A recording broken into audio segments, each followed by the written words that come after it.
Alright, what is up, you guys? I'm here with the WrestleMania 10 review, Madison Square Garden in New York. You know, I just love when they go to Madison Square Garden, and I also love when they use a little side entrance instead of a stage. Just makes it feel more important. And, you know, with this WrestleMania, I feel like we had some really high moments and some very low moments, you know, kind of mixed between the two. But let's get into this.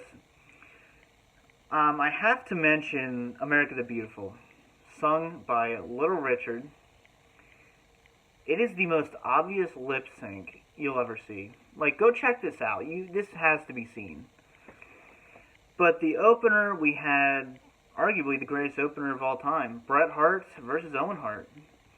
You know, we had a very slow build rivalry here that really kind of, you know, like you had each stepping stone, and then at the Rumble we had kind of a, not really a culmination, but you want to say, I guess, the rising action, as opposed to WrestleMania. We had the climax, which, you know, would then lead to, like, SummerSlam 94, so, you know, this was just what every opener should be. And we have Bret Hart going double time here. You know, he pulled this match, and then he had Yokozuna at the end. So, you know, this was a fantastic match. I really can't even do it justice. Like, this would be your 5-star WrestleMania opener. And it was so good. I don't think nowadays they would do this. They actually had Bret Hart put Owen Hart over. Because that may seem not very logical, being Bret Hart's going to be champion at the end of the night, but you have to see the genius in that. Owen Hart could not lose this. He had to win this match. He had so much momentum, and this would have killed him if he lost. So he had a strong win, and it made him a contender for Bret's future title reign. So it made sense to have Owen win. It could not have went any other way, and worked. So solid match. And then we had the mixed tag team match, Bam Bam Bigelow and Luna versus Doink and Dink. I don't like babyface Doink. I prefer heel Doink. And this was after, you know, we had the switch. You know, it wasn't the original Doink anymore. So we had, I don't know who was playing him at this time, but, you know, it wasn't Bourne playing him.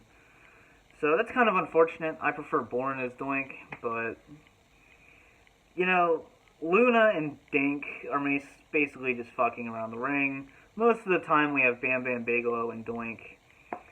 I'm a huge Bam Bam Bigelow fan, but come on. I think he deserved better than this. But at the same time, it's an entertaining match, just obviously not WrestleMania caliber.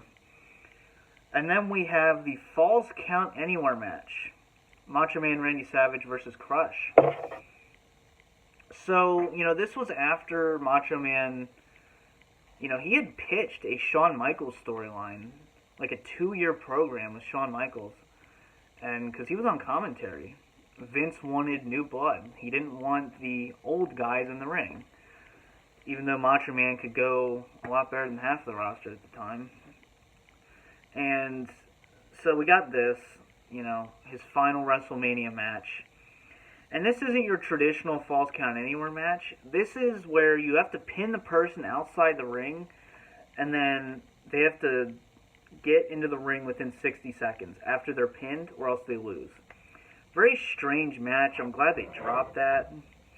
But we had an interesting match finish. We actually had Macho Man tying Crush up upside down backstage. So that was cool, but I just think this is a kind of failed attempt at Falls Count Anywhere. You know, because now you just pin them out anywhere you want. But here you had to pin them outside, and then hopefully they didn't get up in time to get in the ring in 60 seconds. So it's an entertaining match. I mean, it's Macho Man, one of my all-time favorites. But I feel like it just kind of sucks that this was his final WrestleMania.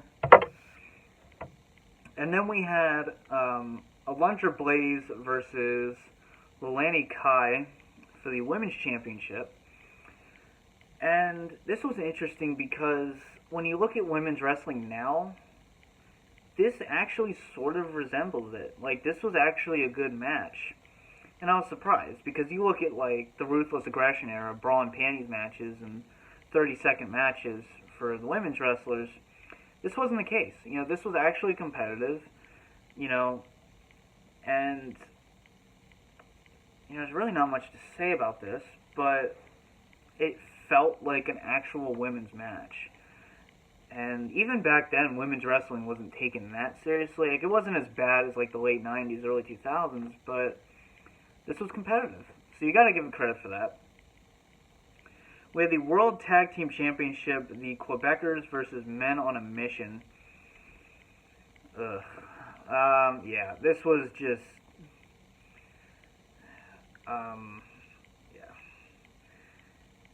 I'm not a fan of either of these teams, personally. It's not a bad match. It's just one of those matches, again, didn't feel WrestleMania caliber. And I say, you know, this had very high highs and then very low lows. This, to me, was just a low. You had Cadbury Egg dressed men running around the ring. And they were supposed to be like the hip ones, too. That's the interesting part. Because Vince wanted to obviously get that teen demographic. So he had them dressed as Cadbury Eggs and run around the ring. But, anyway. Next up, we have the WWE Championship. Yokozuna with Mr. Fuji and Jim Cornette versus Lex Luger, with Mr. Perfect as your special guest referee. And this is actually supposed to lead to a Mr. Perfect and Lex Luger rivalry after this, but too many injuries on Mr. Perfect's side, unfortunately, so it never happened. Lex Luger was supposed to be the next Hulk Hogan. You know, this was the first WrestleMania ever without Hulk Hogan. And, you know, they were trying to build new superstars at the time, henceforth having Macho Man on commentary, you know, for the past year or so. So, you know, Yokozuna, I'm a huge fan of his, you know, facing his first challenge of the night with Lex Luger, because we had, obviously, Lex Luger and Bret Hart being the dual winners of the '94 Rumble. And, you know, this match didn't really feel like a world title match per se, but it's not bad. It's just kind of clear that Lex Luger wasn't the guy he was meant to be, which we'll get to later. Obviously, we see that in the main event. You know, it's a decent match. Seeing Jim Cornette in his little outfit was worth it anyway, so, yeah. Still, it's a good match. And then we had, of course, Shawn Michaels versus Razor Ramon in the ladder match for the Intercontinental Championship. Not the first ever WWF ladder match. You know, obviously in Stampede Wrestling, they were doing ladder matches way before this. So, very different ladder matches. They're actually pretty interesting. Kind of entertaining. But, you know, Shawn and Bret were the first ladder match. I believe it was, what year was it? 92? Maybe? Somewhere around there? So, this was kind of that big experimental ladder match to see how it would do on a pay-per-view. And one ladder, you know, no really gimmicks here, no tables, no chairs. It's only one ladder. And if you fuck that ladder up, what happens? I've always wondered that. Did they bring another one out? Like, maybe the ladder was built a little more sturdy than it is now, because now it's just wood spray painted with some kind of metal coating. You can see it when the ladders break. But, you know, this is obviously the ladder match that you compare all other one-on-one ladder matches to. Like this, do I think it's 5 stars? I don't really know. It's close, if not. But, you know, Razor Ramon really did a lot of the selling and more ring work, whereas Shawn Michaels was, you know, the spot monkey here. And that's not an insult here at all. Shawn Michaels, he was at his best here. And, you know, it really should. We have the famous picture of him doing, you know, the splash off the ladder. You have him, you know, jumping off with the ladder in between his legs onto Razor Ramon. This is a hard-hitting match. Like, he just there's one point where Shawn just whips him with it. Like, very hard-hitting match, very grueling at some points. And, you know, this was a masterpiece of a ladder match. This is what every singles ladder match should be. Using the ladder as a weapon is, you know, because you got to think of different creative ways to use a ladder. You're not just jumping off of it. You're not diving outside. Use the ladder as an actual object. And, you know, Razor Ramon went over. You know, little crybaby Shawn Michaels didn't want to put anyone over, so we had two Intercontinental Champions, and this unified it. So, really good stuff here.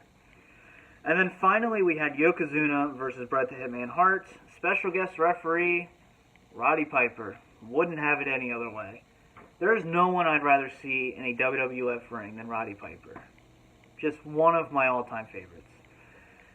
And this felt more like a main event and more like a WWF title match than Lex Luger's match.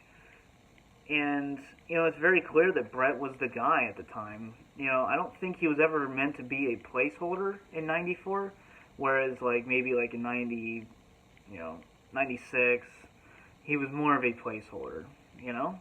He was really put over here. You had the whole locker room coming out and holding him up.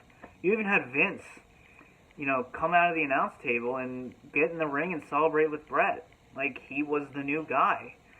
And, you know, I think Bret Hart was a great locker room leader and a great role model for the rest of the talent. And, you know, he was a huge draw. And I will always love Bret Hart. He will always be my favorite 90s wrestler, probably. So, yeah, overall letter grade, I'm going to give this show, I'm going to give it a B. You had some fucking masterpieces. You know, you had the opener, you had the ladder match, good main event.